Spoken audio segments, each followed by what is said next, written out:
সামনে রোজার মাস, যদিও রোজায় একটু গন্ডগোল হয়ে যায়, ঠিকভাবে রাখার মতো রাখতে যদি নাই পারি, কেউ তো বলতে পারবে না আমি 100% রেখেছি, চেষ্টা। তারপরেও যদি একটু ভুলভ্রান্তি হয়ে যায়, আল্লাহ পাক ধরলে হয়তো একটু মারধর খেতে হবে, কেন আল্লাহ বলেছে আযাব আছে। আবার আল্লাহ বলেছে আমি মাফ করে দিতে পারি। এই জন্যই বোঝাতে চাইছি, কারণ আখেরি জামানা, যুগে যুগে জালিমরা আমাদের মিটাতে চেয়েছে, ইসলামকে মিটাতে চেয়েছে, মুসলমানদের মিটিয়ে দিতে চেয়েছে। অল্প সংখ্যা হওয়ার পরও বিজয় ইসলামেরই হয়েছে, কেননা না এর সত্যের পক্ষে আমার আল্লাহ পাক ছিল, আছে, থাকবে। এ যুবকেরা, তরুণেরা, বাপেরা, কিন্তু সিলা হলো ঈমান। তাই জানিয়ে দিয়ে যায় আব্দুল্লাহ ইবনে উবাই জাহান্নামী হয়ে গেল, আবু বকর সিদ্দিক জান্নাতি হয়ে গেল। এর কারণটা কি রয়েছে মন দিয়ে শোনে। আবু বকর সিদ্দিক কারণ কি হুজুরকে জিজ্ঞাসা করা হয়েছে। হযরত আবু বকর সিদ্দিক বলতে লাগলে, আব্দুল্লাহ ইবনে উবাই যা আছে আমারও তাই আছে, কিন্তু আমার যা আছে ওর তা নাই। এ দুনিয়া মানুষেরা আব্দুল্লাহ ইবনে উবাই নামাজ, রোজা, দাড়ি, টুপি, জুব্বা, পাগড়ি, হজ রয়েছে, এটা আমি আবু বকর আমারও রয়েছে। ও নবীর মজলিসে বসেছে, আমিও বসেছি, এটা ওরও আছে, আমারও আছে, কিন্তু আমি আবু বকর আমার যা আছে ওর তা নাই। কি আপনার আছে ওর নাই? এ দুনিয়ার মানুষরে, আমি আবু বকর আমার হৃদয়ের মধ্যে আল্লাহ নবীর প্রেম ও আদবটা রয়েছে, এটা ওই মুনাফিক আব্দুল্লাহ ইবনে উবাইয়ের নাই। এজন্য সব থাকার পরও ও জাহান্নামী, আর আদব প্রেম থাকার পরে আমি আবু বকর জান্নাতি। জাহান্নাম বড় কঠিন হবে, আল্লাহ ছাড় দিয়েছে, ছেড়ে দেয়নি। তাহলে আখেরি জামানা ইসলামের দুশমনেরা কোনো দিক দিয়ে আমাদেরকে মারতে পারছে না, কোনো দিক দিয়ে আমাদেরকে মিটিয়ে দিতে পারছে না, কোনো দিক দিয়ে মুসলমানদেরকে শেষ করে দিতে পারছে না। মুসলমানদের চাকরি থেকে ঠকিয়েছে, তাও মুসলমানের খাওয়া বন্ধ করতে পারে না। মুসলমানদের কর্মসংস্থান কেড়ে নিয়েছে, তাও মুসলমানকে রুখতে পারেনি। মুসলিম ছেলেদেরকে গান ফাংশন যাত্রায় 20 বছর নিয়ে যায়, আবার বয়স হলে ওই মুসলমান ছেলে তওবা করে আল্লাহর ওলির দরবারে গিয়ে বায়াত হয়ে নামাজে পড়ে চোখের পানি ফেলে কাঁদে, হজ করে এসে ক্ষমা চেয়ে লায়, তাও একে মিটিয়ে দিতে পারছে না। কোনোভাবে যখন পারেনি, কেস দিয়ে পারেনি, জেল ভর্তি করে পারেনি।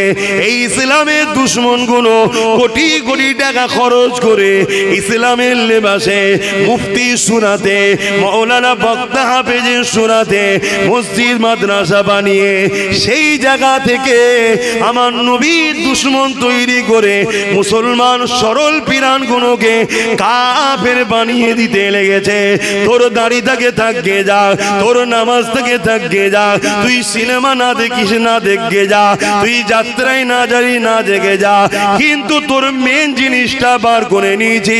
এবারে তোদের ওপরে যখন হামলা করা হবে, তোদের নবীকে যখন গালিগালাজ দেওয়া হবে, তোদের মসজিদ মাদ্রাসা কোনো ওয়াকাফ সম্পদকে যেমন লুটে নিতে লেগেছে, আজ আন্দোলন বন্ধ হয়ে গেছে, আজ আমাদের মুখে কথা বন্ধ হয়ে গেছে। আজ আমার নবীর শানে এই বাংলাতে এক বেঈমান মানবরূপী পশু বলছে নবী নাকি তরোয়ার আর হাদিস ইসলাম প্রচার করেছে। কই আন্দোলন, কই প্রতিবাদ, কই প্রতিবাদ নাই। কে হকের পক্ষে, কে ন্যায়ের পক্ষে, এখনো তোরা আর বুঝতে পারবি না। বেঈমানকেই তোরা লিডার বানাবি, মুনাফিককেই তোরা লিডার বানাবি। দিনের শেষে যখন তোদের মসজিদ বাঁচাবার মিটিং হবে, ওর মধ্যে তোদের পক্ষে যারা থাকবে ওই গুণও কিন্তু আমাদেরই হাকিকাতে থাকবে। আমরা আইন পাশ করে নেব, সব তোদেরকে মিটিয়ে দেবো। এই পরিকল্পনা হতে লেগেছে। এই পরিকল্পনা দিয়ে বাঁচার একটাই রাস্তা। এ যুবকেরা, বেঈমান কাফের উলামা থেকে সরে যান, বেঈমান কাফের মুফতি থেকে সরে যান, বেঈমান কাফের হাফেজ আলেম থেকে সরে যান। নবীর ওয়ারিস, নবীর প্রেমিক উলামাদের পক্ষে থাকেন, নবীর কথা যারা বেশি বেশি করে শোনায় তাদের কদমের কাছে গিয়ে বসে, তাদের মুখের দিকে তাকিয়ে থাকে, কি লাভ হবে?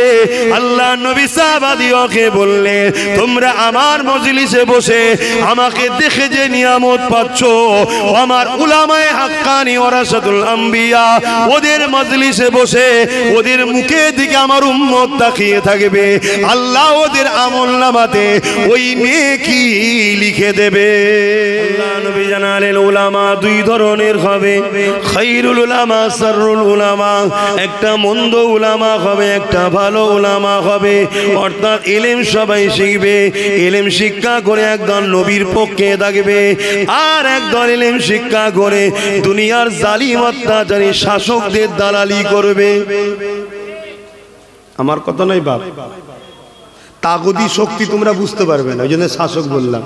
মানে অত্যাচারী শাসককে তাগুদ শক্তি বলা হয়। কথা বুঝে আসছে?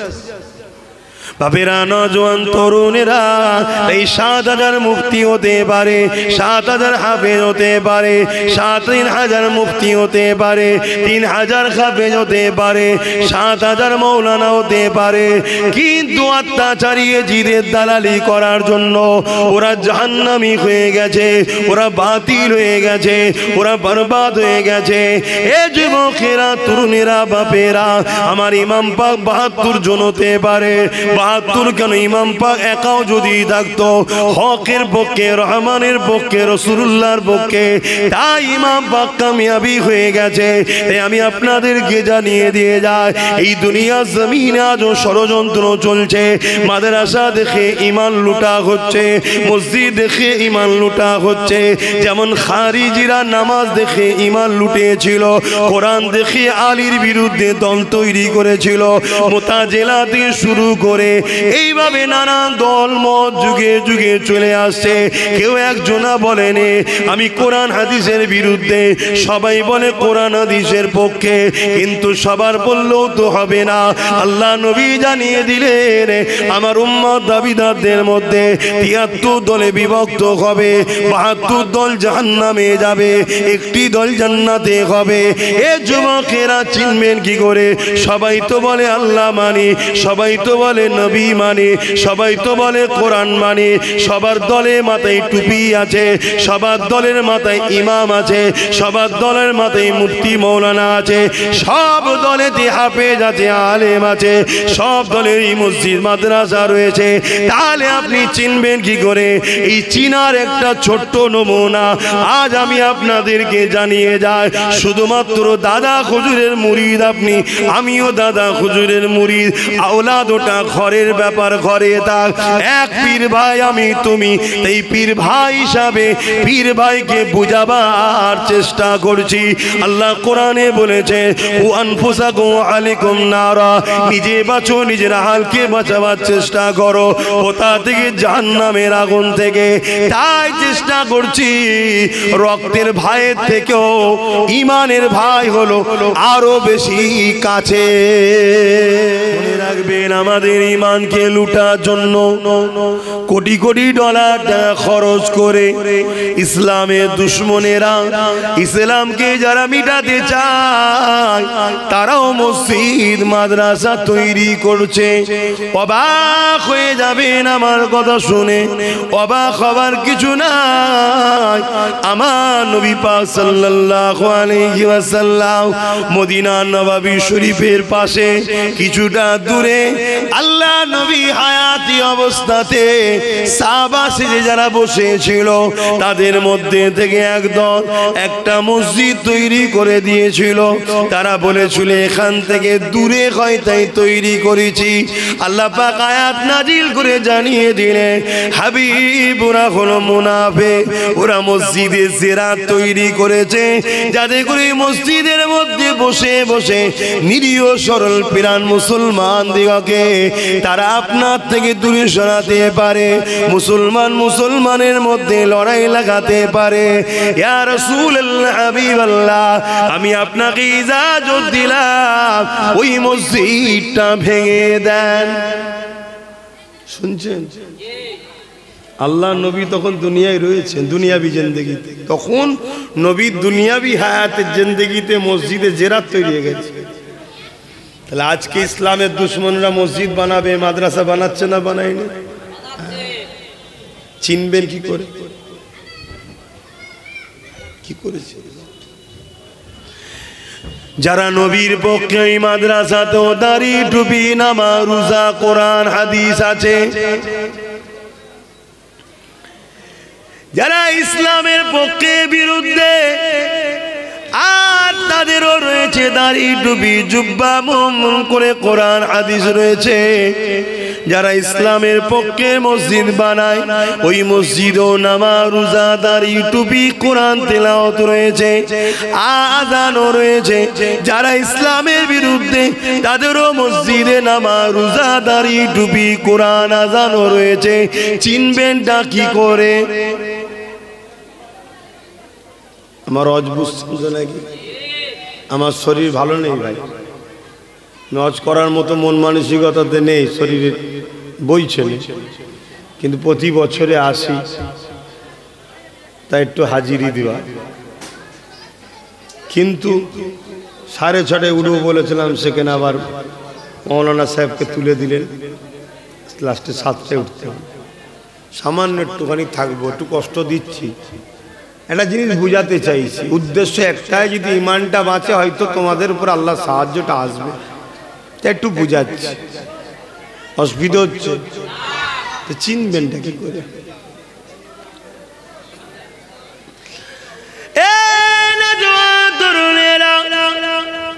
চিনার জন্য ইতিহাস দেখতে হবে, তারিখ হাদিসকে খুলে খুলে দেখতে হবে।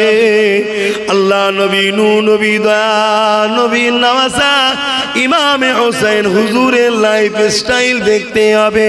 কারবালার ময়দানে দেখা গেল দুটো তাবু তৈরি হলো, একটা তাবু ইমামে হোসেন পাকের, আর একটা তাবু ইজিদ বাহিনী। ইমামে হোসেন পাকের তাবুতে মাত্র 72 জন রয়েছে, আর ইজিদ বাহিনীর তাবুতে 22,000 লোক রয়েছে। ইমামে হোসেন হুজুরের তাবুতে আজান হয়, কোরআন তেলাওয়াত হয়, দাড়ি টুপি রয়েছে, পাগড়ি রয়েছে, নামাজও রয়েছে।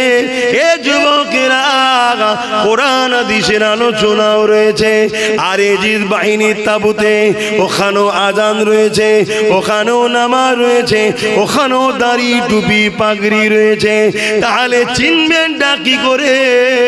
কিন্তু দুনিয়ার মানুষ তো অবাক হতে লেগেছে, কেননা ইমাম হোসেন হুজুরের দিকে মাত্র 72 জন, আর ইজিদ বাহিনীর দিকে 22,000 রয়েছে।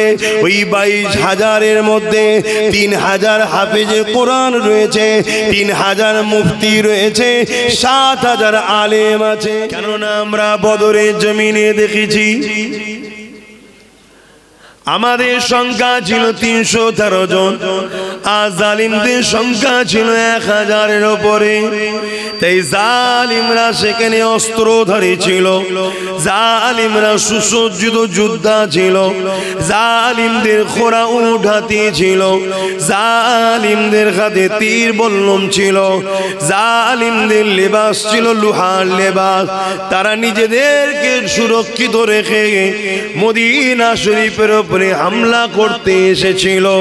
যেমন আজকে দিনে বিভিন্ন পীর ধর্মের নামে যাত্রা বার করে বিভিন্ন মসজিদে গিয়ে হামলা করছে, দেখেছেন না? দেখেন, এটা আবু জেহেলের খসলত।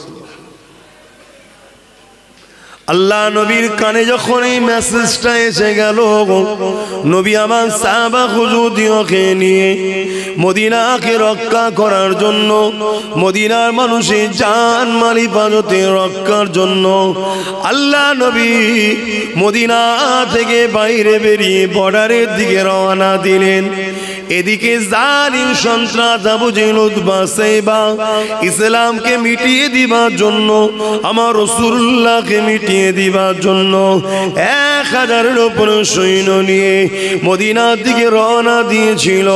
বর্ডার যেমন করে বদর নামক স্থানে দেখা হয়ে যায়, আল্লাহ নবী তাদেরকে বুঝাতে লাগলো, তোমরা মক্কার জমিনে রয়েছো, আমি রাসূলুল্লাহ মদিনার জমিনে চলে এসেছি, কেন তোমরা মদিনার উপরে আগবাগে হামলা করছো, এই সন্ত্রাসী বন্ধ করো, এই জুলুম বন্ধ করো, এই অত্যাচার বন্ধ করো। কিন্তু তারা দেখলো মুহাম্মদ রাসূলের দিকে মাত্র 313 জন খালি হাতে, আর আমাদের দিকে 1000-এর উপরে সুসজ্জিত যোদ্ধা রয়েছে।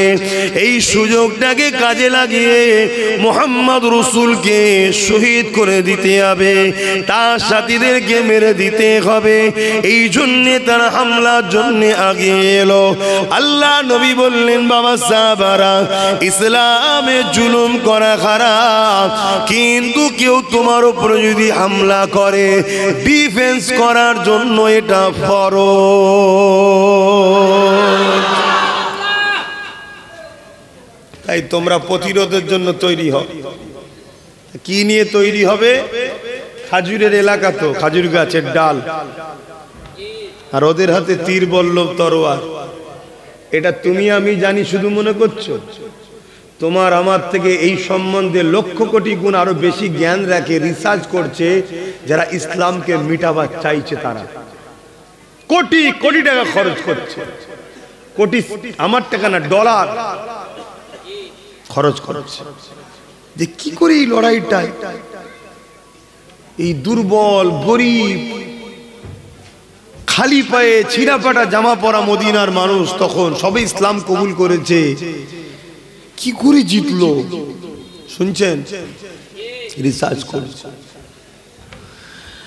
তারা, রিসার্চ করে দেখে নিয়েছে এই মদিনা 313 জন মানুষের হৃদয়ে আল্লাহ পাকের মহব্বত, ভালোবাসা, নবী পাকের উপরে বিশ্বাস, ভক্তি, ভালোবাসা এত ছিল, পৃথিবীর পাহাড় যদি তাদের মোকাবেলায় দাঁড়িয়ে যেত, তাহার পাহাড়কে কেটে কেটে ধুলো বালি কোনার মতো বানিয়ে দিত, তথাপিও তাদের ইমানের কাছে আল্লাহর ভক্তি প্রেম, সাহাবাদের নবীর ভক্তি প্রেমের কাছে কোনো শক্তি ছিল না মোকাবেলা করে রক্ষা হারিয়ে দিতে পারবে।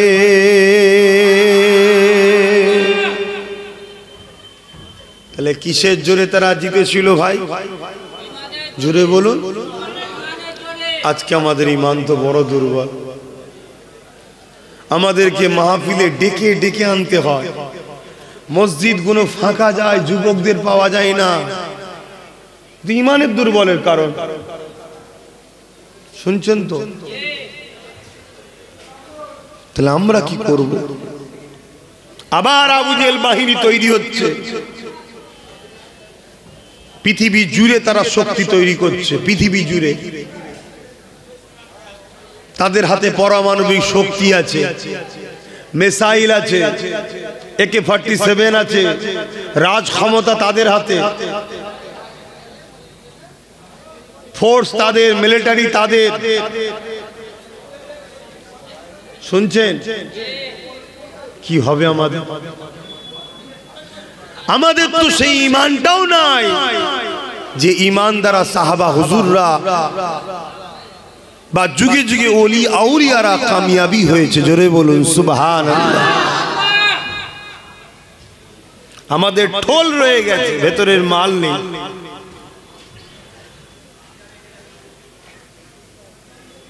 আমার কথা আজ বুঝতে পারছেন তো? আরো জোরে বলুন সুবহান।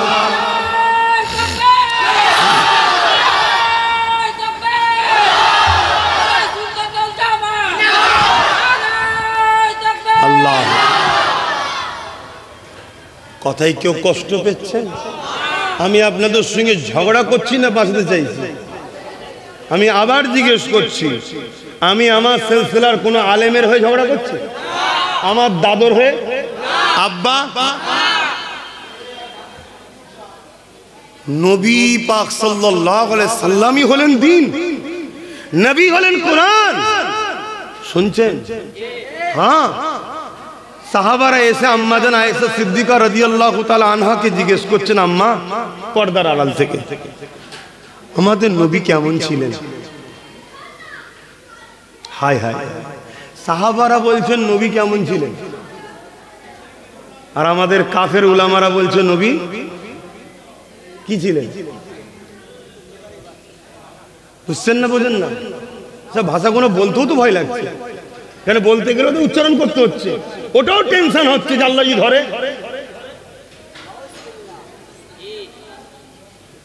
আমার দাদু যান আমার বাপ চাচাদের ঘরে মেপে আসাম দিত এক বাটি করে আসাম, তাতে আবার ভাত না চলে যায়, আর রুটি দিত আকাশের চাঁদ দেখা যাবে। এখন আমার কোন চাচাকে যদি কেউ বলে ভিখারির বাচ্চা, আমার চাচারা মেনে নেবে একথা বলে? ছোট হুজুর পীর কেবলা আমার রসুলের সঙ্গে তুলনা চলে? আমার নবীর গোলাম ছিল তো জুলফিকার সিদ্দিকী, ছোট হুজুর পীর কেবলা। তা তিনার বিষয় বললে যদি তার বেটারা না মানে, তাহলে আমার রাসূলুল্লাহর বিষয়ে এই কথাটা বললে কে মেনে নেবে? কথা বলেন। কিন্তু দুঃখের বিষয় সেই ইমানদার কই? সেই ইমানদার কই? ওই যে যুবকটা রাসূলুল্লাহ দিদার পেপরে দিয়ে ফাঁসিতে ঝুলে গেল, সেই ইমান কই আমাদের?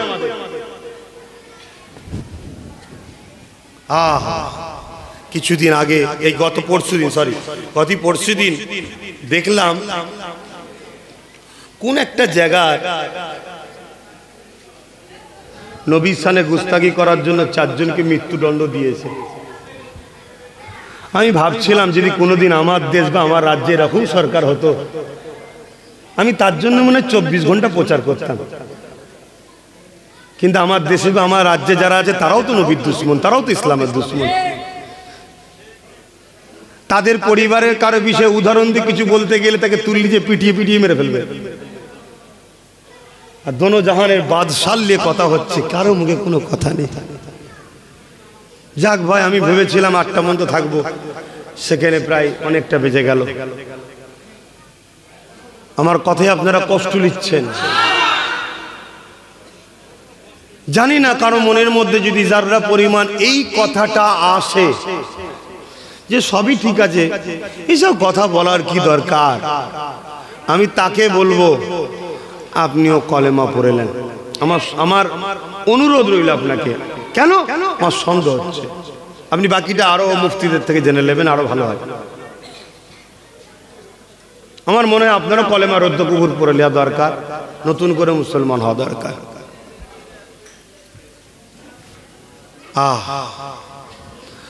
আল্লাহ যাকে এত সম্মানিত করেছে, এতটা মর্যাদা দিয়েছে, জিবরাইলকে পাঠিয়ে দিল, ও জিবরাইল দুনিয়া জমিনে চলে যাও, আমার হাবিবকে যে উঠিয়ে নিয়ে আসো।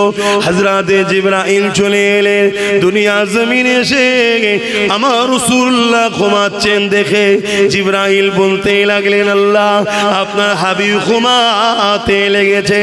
এ যুবকেরা, আল্লাহ যখন দিয়েছে, আল্লাহ তো নবীর থেকেও বড়। এ কথা বলছো না?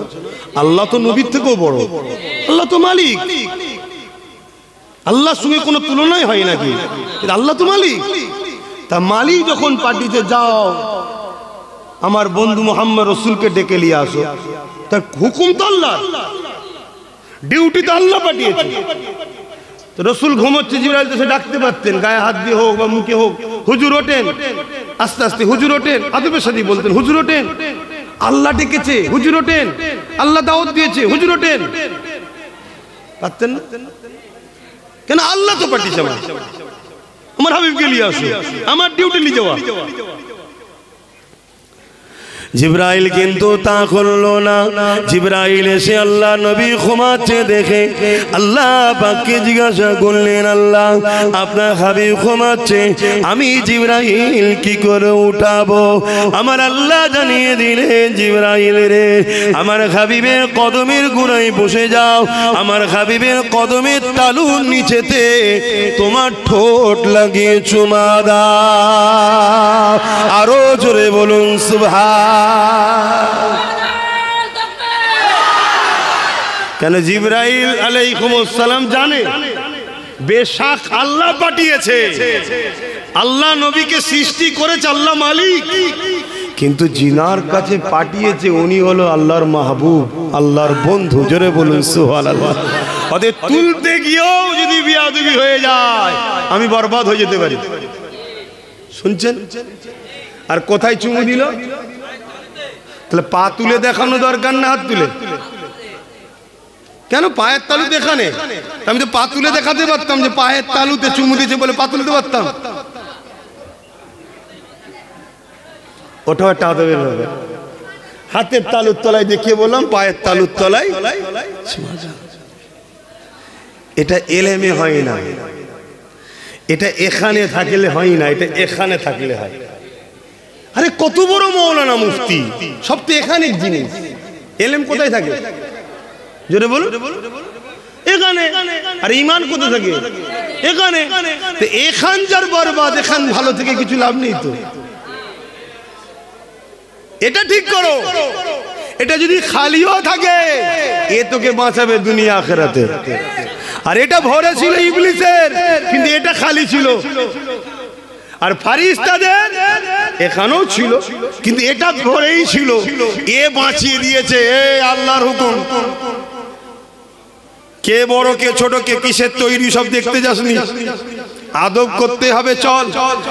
আর এক রায়াতে আছে ফারিস্তারা যখন আদমের দিকে তাকিয়েছিলেন, আদম আলাইহিস সালামের ভেতর দিয়ে নূরে মোহাম্মদ রসুলকে দেখেছিলেন। জোরে বলুন সুবহানাল্লাহ।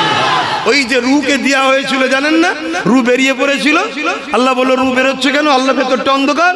আল্লাহ তখন আদম নবীর পেশিনাতে নূরে মুহাম্মদ সাল্লাল্লাহু আলাইহি ওয়াসাল্লামকে রেখে দিলেন। ওই নূরের দিওয়ানা হয়ে যে মাথা নত করে দিয়েছে।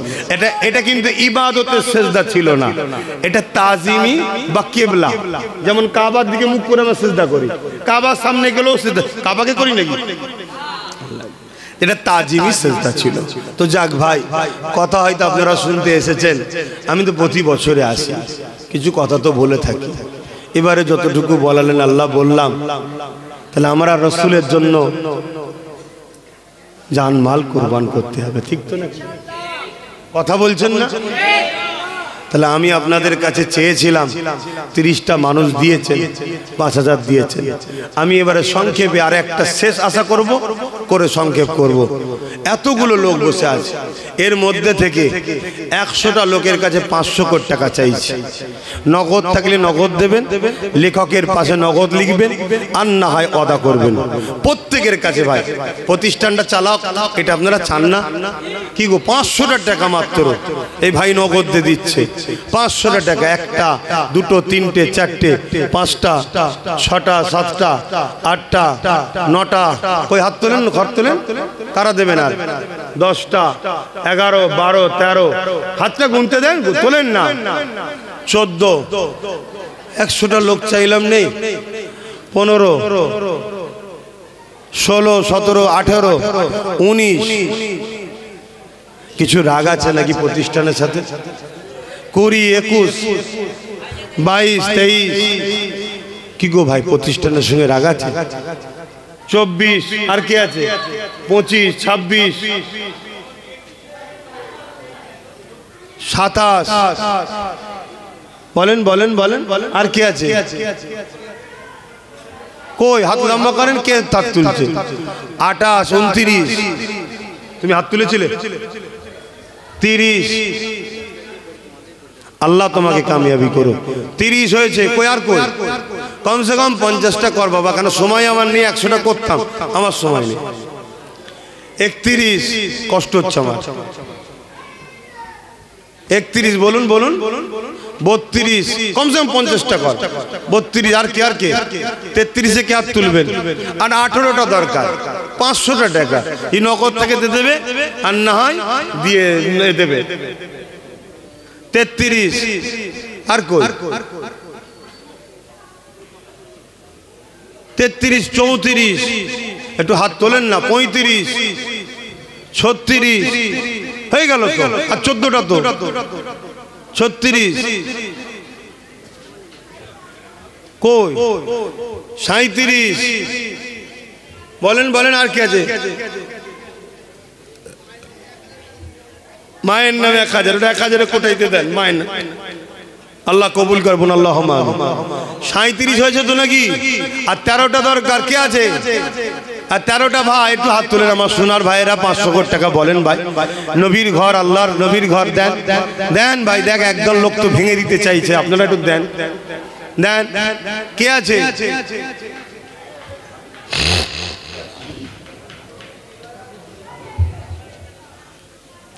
38 থেকে হাত তুলবে আর 13টা মানুষ দরকার। এই 13 জনের মধ্যে প্রথম কে তোলে দেখি হাত, কে তোলে প্রথমে হাত দেখি। কার দিল কানছে? একসাথে হাত উঠেছে, একটা দুটো আর কে? 3টে। মাশাআল্লাহ, নারে তাকবীর। 4টে। মাশাআল্লাহ, নারে তাকবীর। আরে জোরে জোরে তাকবীর দেন না, নারী দিবে। আরে এত কুঞ্জুসি করুনি, চারিদিকে কি হচ্ছে দেখো। আল্লাহর নামে তাকবীর দাও, নারী দিবে, নারী দিবে। দীন ইসলাম, দীন ইসলাম। আবু জাফর সিদ্দিকিয়া কোরআনিয়া মাদ্রাসা নারী দিবে। মাদ্রাসার দাতাগণ বলুন জিন্দাবাদ, নারী দিবে। আর 9টা দরকার ভাই, হয়ে গেছে। 52টা দেন ভাই। এই একজন হাত তুলে দিয়েছে, মাশাআল্লাহ, মারহাবা। আর 8টা দরকার। বলেন আমার সোনার ভাইরা, কষ্ট দেননি ভাই, কষ্ট দেননি। কয়েকটা প্রতিষ্ঠান নিজে একটু দায়িত্ব নিয়ে করি, সেগুলোতে নিজেকে করতে হয়। তবে আমি আগামী দিন থেকে করা ছেড়ে দিচ্ছি। তুমি ভাই চাঁদা তোলার আমাকে আশা করলে হবে না, অন্য কাউকে করতে হবে চাঁদা তুলতে গেলে। কেন? আমরা যুদ্ধের ঘোড়া, আমরা হলাম যুদ্ধের ঘোড়া, বুঝতে পারছেন না?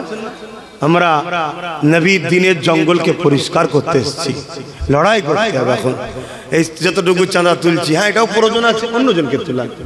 যার দান করার দান করবে। মাদ্রাসা কি করে চলবে ও তোমাকে চিন্তা করতে হবে না।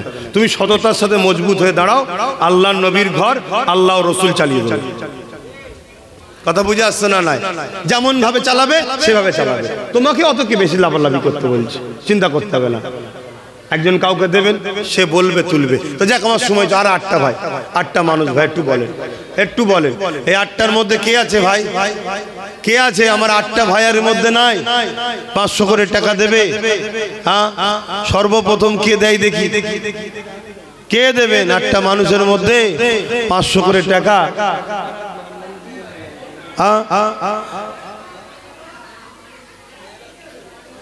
আমার মা বোনেরা তো 1500 করে বলেছেন, লিখছে। বাচ্চাদেরকে পাঠান, মাদ্রাসার ছাত্রদের পাঠান। আল ফুরকানিল হামিদ।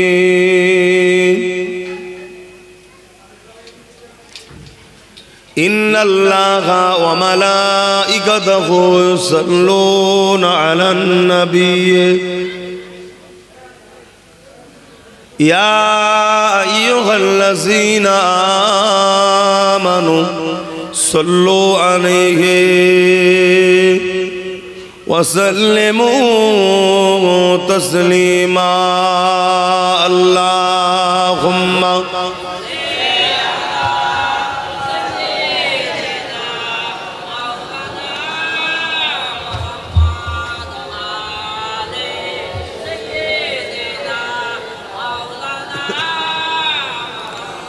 मोहब्बते अल्लाहुम्मा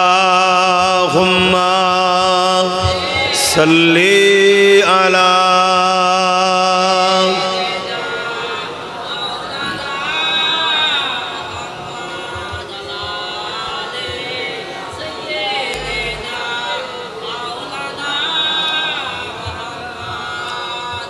যে ভাইগুলো দাঁড়িয়ে আছেন চেষ্টা করুন বসা। আর যদি আপনাদের বসতে অসুবিধে থাকে কমসে কম একটু আসার লোকগুলোকে আসতে দেন, রাস্তাটা ছেড়ে দাঁড়ান। কেন খুব দিন আসছে আমাদের উপরে। বড় আফসোস যে আমাদের যুবকরা বিভিন্নভাবে বিভ্রান্তির মধ্যে শিকার হচ্ছে। এক তো দুনিয়ার বিভিন্ন চক্রান্তের শিকার হয়ে গান, যাত্রা, ফাংশন, টিভি, সিনেমা, সুদ, ঘুষে সব তো জিন্দেগি বরবাদ করে ফেলল। আবার ইসলাম বিদ্বেষীদের হামলা, চারিদিকে সব মুসলমানদের পিটিয়ে পিটিয়ে মেরে ফেলছে। মসজিদ মাদ্রাসাগুলোকে সব ওয়াকফ সংশোধনের নামে ধ্বংস করার প্ল্যান তৈরি হয়ে গেছে। আবার একদল সমস্যা, উলামাদের মধ্যে আবার অনেক সমস্যা। এই সবের বীজখানে আজকে আমাদের ঈমান বেঁচিয়ে রাখা খুব বড় মুশকিল। আল্লাহ নবী তাই বললেন আখেরি জামানায় হাতের তালুতে আগুন রাখার থেকেও ঈমান বাঁচানো বড় কষ্ট হবে। আল্লাহ আমাকে আমাদেরকে ঈমান হিফাজত করেন, বলুন আমিন। তা আমার ভাইদের এখন অবস্থা, গান যাত্রা ফাংশন ইদিক উদিক চলে যাচ্ছে, মাহফিলে যদিও বা আসে দাঁড়িয়ে থাকে, বসতে চায় না। ঠিক আছে আপনারা না বসেন, কমসে কম যারা বসবে একটু রাস্তা দেন, রাস্তাটা জাম করে দেন। আর তোমরা এই মোবাইলে ব্যস্ত হও, এসেছো যখন একটু বসো, যাদের মোবাইলের কাজ তারা করছো করে দেখে নেবে। কিছু যদি ভুল ভ্রান্তি থাকে, কাউকে দেখাবার থাকে, ওখান থেকে ডাউনলোড করে দেখে দেবে, মিটে যাবে। ভুল যদি আব্বাস সিদ্দিকী করে কেউ ধরিয়ে দিলে আমি তওবা করে লো, মেনে লো, অসুবিধা কি আছে? ভুল তো মানুষেরই হয় নাকি? কিন্তু তোমরা যখন এসেছো একটু মন দিয়ে শোনো। মোহাব্বতে দরুদ আল্লাহুম্মা সাল্লি আলা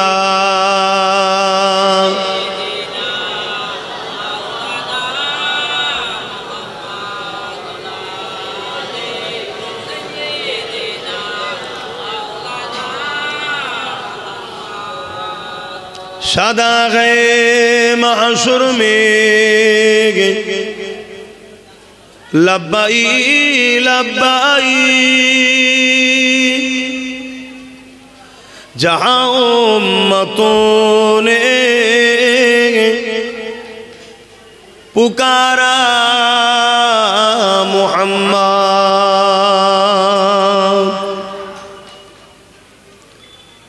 सदा गए महशर में लब्बाई लब्बाई, जहाँ उम्मतों ने पुकारा मुहम्मद, हमें जानो दिल से प्यारा मुहम्मद, मुहम्मद के ग़मों ग़े हमारा मुहम्मद,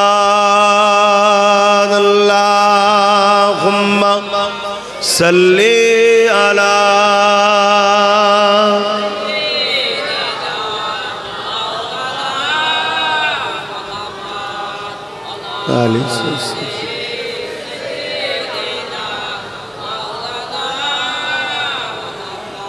मेरे आँखों की बुदली में जलवा मुहम्मद का, मेरे दिल के आईने में नक्शा है मुहम्मद का, कोई जन्नत में जाएगा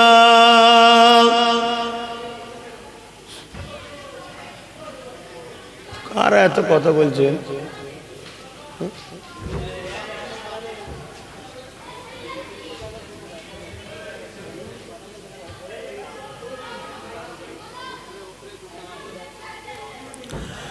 मेरे आँखों की बुदली में जलवा मुहम्मद का, मेरे दिल की आईने में नक्शा है मुहम्मद का, कोई जन्नत में जाएगा, कोई दोज़ख में पहुँचे, मदीने की तरफ दौड़े दीवाना मुहम्मद का, अल्लाहुम्मा सल्ली अला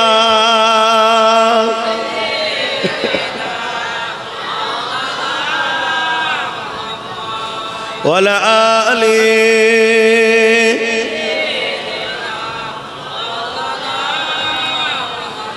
कलमे ला इलाहा